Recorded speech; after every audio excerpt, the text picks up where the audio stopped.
magluluto tayo ng chicken thighs. Lagyan natin siya guys ng diesel natin ng honey, 1/2 cup. Yan.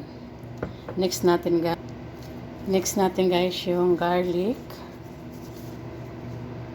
Next is turmeric powder, 1 tablespoon.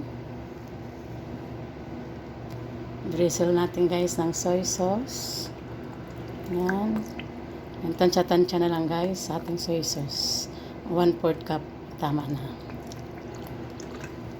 And then, 1/2 cup of water.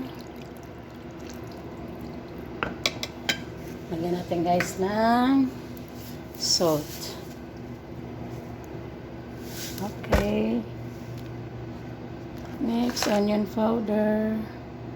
Yan, pampalasa para masarap ang ating chicken thighs at pampasarap. So ayan guys, iluluto lang natin siya guys hanggang sa mga 20 minutes guys hanggang sa maluto yung ating chicken thighs. Takpan lang natin siya guys. So ngayon guys, nalagyan natin yung ating zucchini or kusa in Arabic. Optional lang to guys kasi mas maganda rin may gulay siya guys pang sidings natin sa ating chicken thighs. Chicken thighs with honey. Honey. Yan. So takpan mo natin guys ng 5 minutes.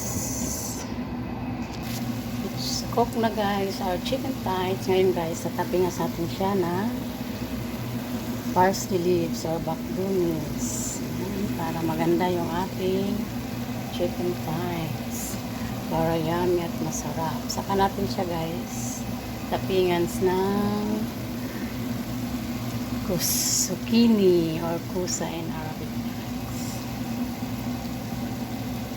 Easy and quick cooking guys our chicken thighs with honey.